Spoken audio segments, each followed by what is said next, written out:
Hey ladies, today I'm going to be showing you how I created this Mega Bling pink and purple 3D rhinestone glitter galore manicure. The polishes I used were LA Colors, a pink from their Color Craze collection, a Color Club polish with no name, Sinful Colors glass pink, and a Sally Hansen disco ball. I start off with 2 coats of the LA Colors pink that I got at Ross. It was just a flat pink. Let it dry, and then I did a layer of Sinful Colors glass pink over it and let it dry.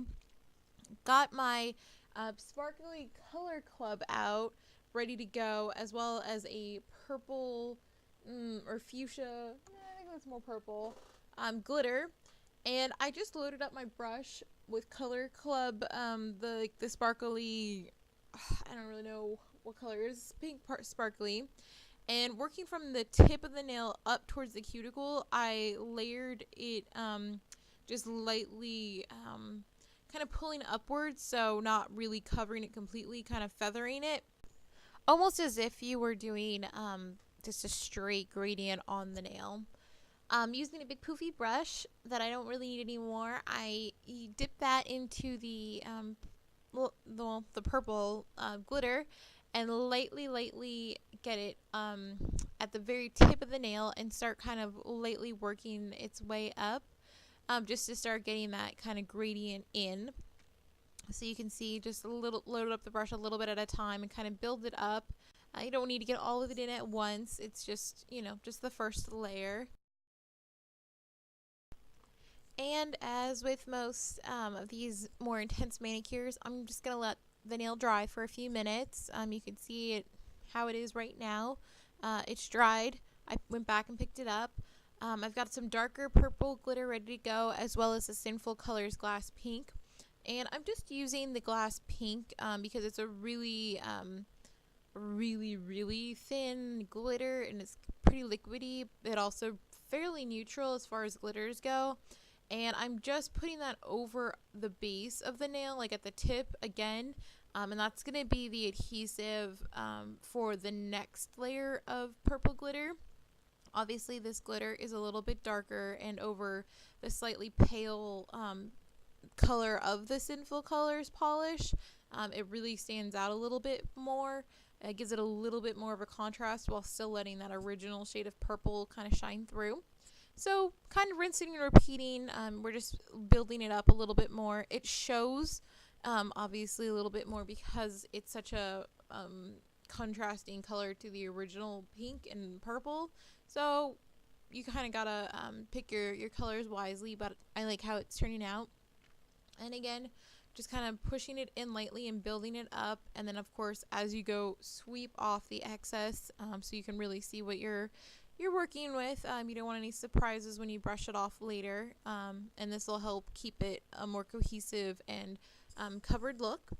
Because it's such a light coat that I just put on, I'm actually going to be going over it again with the Sinful Colors glass pink, and that's going to kind of help build up the purple area. I know it kind of looks like a lot that's on there, and for some people it might be too much, but I've never had a problem layering it up this much, or in this, I guess, fashion. So the whole nail gets a nice coat of Sinful Colors glass pink, and I try to make sure I take off any excess as they go. So I'm really just making sure that it's evenly distributed. Like, you don't want too much polish in one part or the other. Trying to pick off any excess polish and wiping it off if possible. It looks good. There's no areas where the polish is pooling or anything of that nature. It's not too clumpy. So why not just add more glitter at this point? It's still tacky and still wet. So I go ahead and just, a little bit at a time, build it up from the tips down, and start adding more of that same beautiful darker purple glitter in, just lightly building it up and going from there, really. Obviously, you can tell this second coat with the darker purple, it's not going to go quite as far up the nail as it did before, because we really want to get that nice kind of subtle gradient out of it and really just want it closer to the tip of the nail. I'm going to let it dry, and after it's dry, that's when the Sally Hansen disco ball comes in.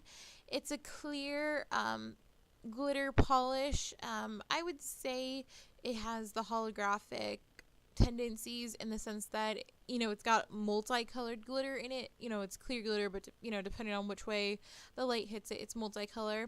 I apologize about the fuzziness of the camera. I'm recording on my phone, but on the other hand, you can see like really how sparkly that polish is. I love it. So I let it dry, add another coat, let that dry, and then I put a third coat of that glitter on, because one, it's going to work as a sealer for the glitter underneath and really flatten out and just kind of seal in all of the glitter. But that third coat is also going to work as the glue / adhesive for all of the rhinestones that we're going to be adding. And if you've watched some of my other videos, you know that I like to add the bigger stones first because those are harder to place later on. So I put nice large purple rhinestones down, nothing special, just circle, larger size ones. And then start bringing in the little pink ones, little itty bitty tiny ones, just contrasting size. I only really had either the really large ones or the really small ones. I didn't seem to have any of the mediums and the colors that I wanted, but I think it works. I'm also incorporating a handful of the same shade of purple, but in miniature size. Like, I want to say those are like the 1mm size rhinestones, and just kind of working them in. In this look, I don't really want to take away from all of the different components, so I try to just keep the rhinestones subtle and not overwhelming. So that's why you can see like there's like 3 little areas. There's one in the center left, there's one in the bottom right corner, and there's just a little bit up at the top right corner. And that's more of just, for accent purposes, but without being overwhelming. So once all of the rhinestones are on to your liking, it is incredibly important to let it dry. And by the time you go through doing each of your nails, it should be enough time. But, if you need to let it sit for an extra minute or whatever, sit in front of a fan, do it. It's important.